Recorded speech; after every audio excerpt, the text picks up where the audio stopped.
let's talk about Bill Burr. Bill Burr is a real interesting cat. He's a very cool podcast that I used to listen to a lot. The best episodes is when he's talking to his wife. They're real funny because his wife takes no shit from him. But there is some footage from him, or some audio footage from him, going around the internet at the moment based on some comments he made about billionaires last week on one of his podcasts. It's called the Monday Morning Podcast, but it's become so popular he does one on Thursday, and he calls it now the Thursday before the Monday Morning Podcast to those episodes. I want to play this audio for you, and I want to set it up by saying he's reading a letter. He does like letters or emails or whatever he gets, and he's reading a letter from a woman who is working hard but is not quite getting along financially, right? She's struggling to get along financially. They're actually talking about women's sports here, and she's about to say something like, I would like to support women's sport more, but I can't afford it. So I guess she's saying, like, I can't afford this, whatever the American version of the Sky Sport platform is or something.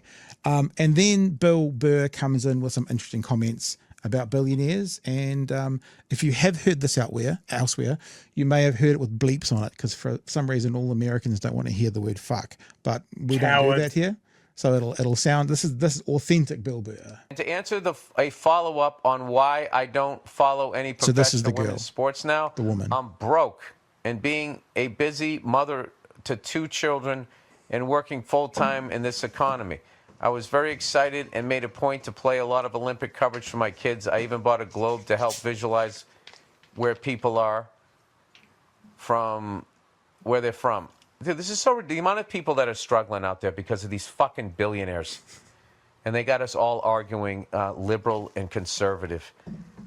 We got to stop doing that. Like, I am so tired of hearing about people going to bed worried about what's going to happen next week. There is so much fucking money in this country, and there's so much work being done, and if you work a full fucking week at a job, you should be able to pay your fucking rent. Preach. You shouldn't have to go out and get another fucking job and still be struggling. Preach. It's bad for the country, because then the kids don't see their parents, and they're not getting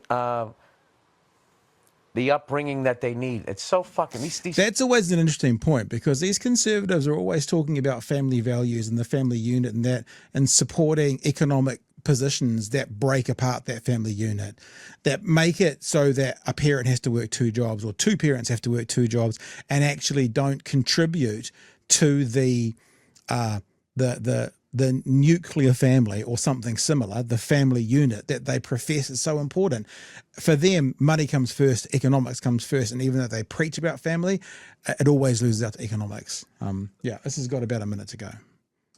Fucking these fucking billionaires, they need to be put down.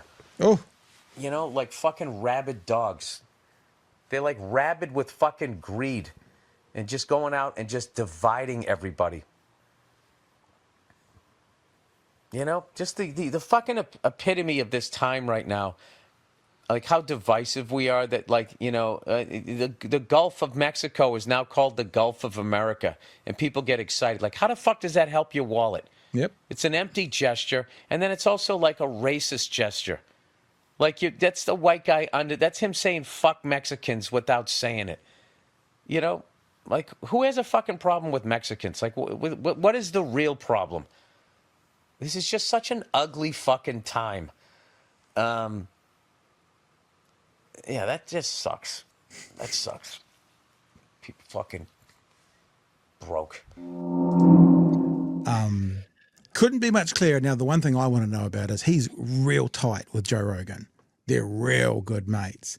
And Joe Rogan's gone on this path of best mates with Elon Musk, best mate, bringing on, kind of conservative billionaires every other week. I understand I'm not listening to his show at the moment, but, and so I've been Googling the last few days, Joe Rogan response to Bill Burr, and it hasn't come up yet. So I'm fascinated to see what happens here.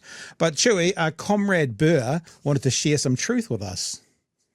Yes, what Comrade Burr is talking about there is no war but class war.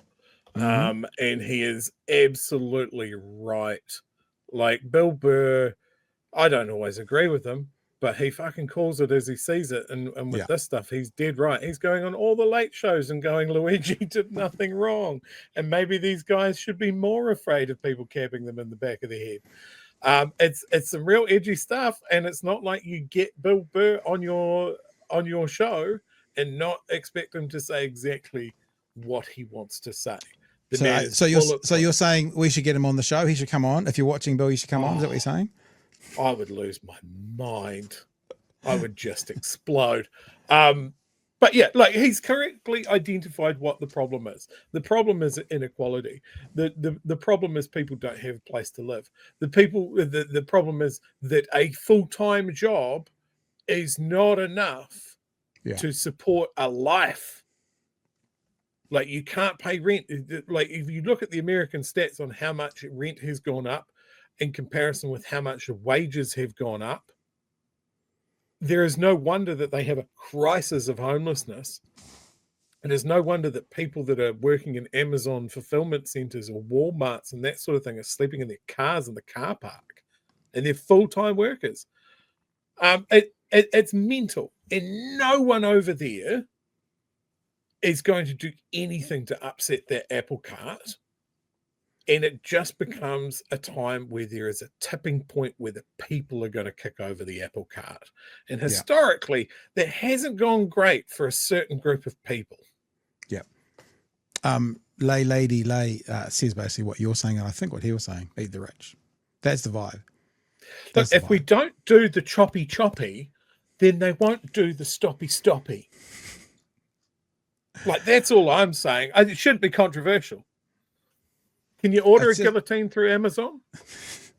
It'll probably or is it come IKEA late, that you need to get it from?